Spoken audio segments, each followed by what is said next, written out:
You ask Tiger to solve.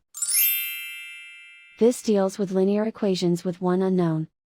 The final result is b equals -4. Let's solve it step by step.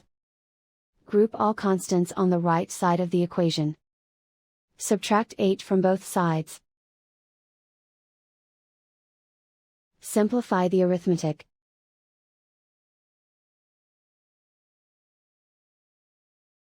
Isolate the b. Divide both sides by 2. Simplify the fraction. Find the greatest common factor of the numerator and denominator.